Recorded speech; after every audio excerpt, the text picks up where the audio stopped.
This film starts with a woman named Claire, a psychic who has this incredible, almost unnerving power. She can literally step inside anyone's mind. Can you imagine that? So, she's a therapist, and a male client comes to her, struggling with something. As part of her session, Claire goes deep into his memory. Her journey takes her all the way back to when he was just a child in school. The first thing she sees is a child's book with "Help" scrawled on it.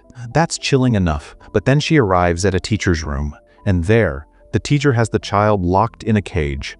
Claire, with all her power, urges the child to get out, to escape. But the moment she tries, the teacher turns on her and attacks. While she's desperately trying to convince the child to leave, her own psychic power, which manifests as her daughter, picks him up, finally allowing him to escape. It was a tough realization for Claire. The teacher had tormented this client in his school days, and that negative trauma was still a heavy shadow in his mind.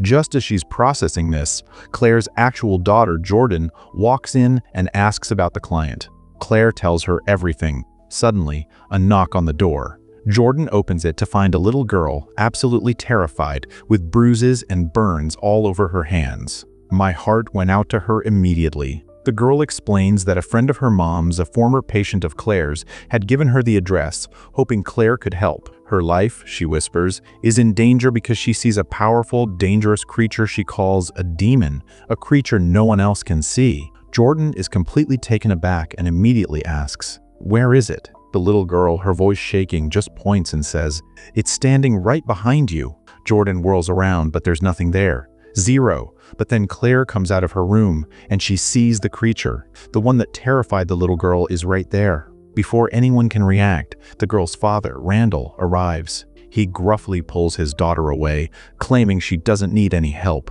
After they leave, Jordan is fired up. She tells her mom they have to help that little girl. But Claire is cautious. She saw the creature, and she knows it's too powerful, too dangerous. She tells Jordan they can't. But Jordan is stubborn. She decides to investigate alone. That very night, she's on her laptop, searching for the woman the girl mentioned, the former patient. She finds an address. Just as she does, Claire walks in, and Jordan quickly hides what she's doing. Later that night, Jordan has this weird dream about her childhood. She sees a staircase near her closet, starts to go up, and then wakes up, realizing it was just a dream. The next morning, Jordan sets off. She visits the neighbor, the woman who was her mom's former patient. The neighbor tells her that the little girl's mother recently died. Since then, the girl and Randall have basically become hermits, isolating themselves. But she noticed a strange mark on Randall's hand once, which made her think he was mentally ill. That's why she gave them Claire's number. She hands Jordan Randall's card with his address. Meanwhile, Claire is also busy. She calls her police officer friend and tells him about her client who had the awful dream about his teacher. She gives him the teacher's name and asks him to check up on him. Her friend knows Claire's hunches are never wrong, so he immediately orders his team to watch the guy. Claire, still uneasy, draws a picture of the girl and the terrifying creature, trying to figure out what it is.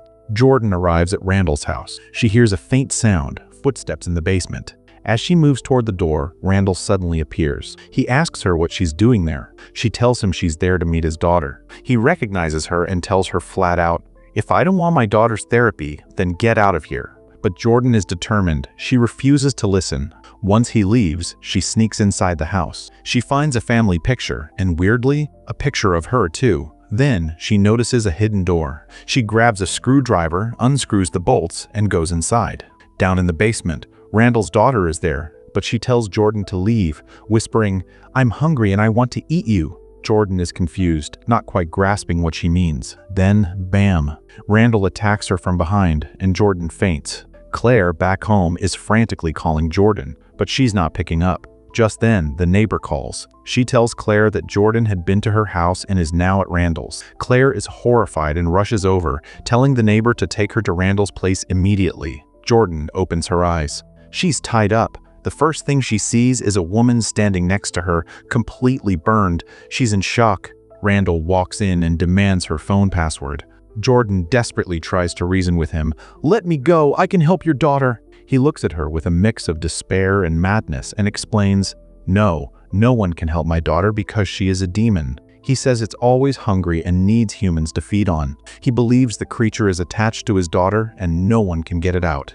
Jordan tells him her mom saw the creature and could help. Randall just calls his daughter and tells her to feed the creature if it's hungry. His daughter approaches Jordan, places a hand on her shoulder, and tells her to satisfy its hunger. The next thing Jordan knows, the creature's hands reach out, grab her arm, and it starts to burn as the creature begins to drink her blood. Randall, weeping, tells someone off-screen, presumably his son, "That's it, you can leave now." Randall smashes Jordan's phone and starts setting something up in his car. But then, his daughter sneaks out, steals his pliers, and gives them to Jordan. She begs Jordan not to tell her dad because she wants to help him. Randall notices the missing pliers and immediately realizes what's happening. He rushes downstairs, but it's too late. Jordan has cut the rope and freed herself and the burned woman. Randall appears, pointing a gun. His daughter steps in front of the weapon, pleading, "If Jordan is innocent, let him go." But then, the burned woman suddenly attacks Randall. A shot rings out. And then, the most terrifying thing happens. Jordan sees the creature shift. It has left the girl and is now inside her. She runs out in a panic as Randall breaks down, crying over his daughter's body. Claire and the police arrive almost immediately. Randall, still weeping, jumps into his car and flees. The next morning, Claire is at the police station. Her officer friend tells her what they found in Randall's house, several bodies. Randall had been doing this for years and he was still at large. Meanwhile, Jordan is being interrogated. She explains everything that happened. Suddenly, she sees the creature standing among the officers. She screams in terror. The police are bewildered. Jordan runs out and hugs her mother. Claire understands immediately she has to help her daughter. She takes Jordan downstairs and says, "I am ready to do your therapy." She tells her neighbor, who has come to help, that if she gets hurt even a little during the session, to slap her awake immediately. Claire places her hand on her daughter's forehead and enters her mind. She finds her daughter sitting outside the house and quickly brings her inside, but it's pitch dark. As she tries to go upstairs, the creature appears, grabs her hand, and it burns. In the real world, the neighbor sees Claire's hand actually burning and slaps her, waking her up. Claire realizes the creature is absolutely in her daughter now. She puts Jordan to sleep and tells the neighbor to stay and watch her. Claire rushes to the hospital where Randall's wife, the girl's mother, was once a patient. Claire's former client, a nurse, works there and agrees to help. He tells her the doctor who treated the mother got so scared one day that he just ran away. Claire tracks down the doctor. He tells her the patient was the most unusual he'd ever seen. Her eyes were completely white, and her body was burning. She told him she was seeing strange, terrifying things. Then, he says, his own hand started burning, which is why he fled. He shows Claire the scar on his hand. Meanwhile, back at home, Jordan has a flashback. As a child, she was walking through her house when the creature's branches suddenly grabbed her. She wakes up terrified. She goes to look for her mother and sees the creature following her. As she moves forward, Randall arrives and kidnaps her. He locks her in a box and drives her to a deserted forest. He starts digging a hole. Jordan asks him why he's doing this. He explains that the creature has now transferred to her. If it starves, it will die. So he's burying her to trap it, hoping it can't kill anyone else and can only feed on her. After burying her, Randall goes to the police station and surrenders. But he won't say a word. The police won't let Claire talk to him. It's against protocol. But then her friend gets news. The teacher Claire asked him to watch was, in fact, an abusive criminal and has been arrested. Claire's hunch was right. The officer grants Claire permission to speak to Randall. Claire goes to Randall and demands to know where Jordan is. When he refuses, she uses her power. She places her hand on his head and enters his memory. It leads her right to the forest, where she sees he's buried her daughter. Claire immediately grabs her keys and races there with the neighbor. The police officer and his team follow. Jordan, meanwhile, is suffering. The creature is harassing her because it's hungry, burning her with its touch. Claire and the neighbor arrive and start digging frantically. Claire sees the creature is still with Jordan. She tells her daughter to stall the police so she can destroy the creature for good. She touches Jordan's head and enters her mind. She finds her daughter terrified. Claire goes to the attic, where the creature grabs her by the throat. But in a brilliant move, Claire puts her hand on the creature's head and enters its mind.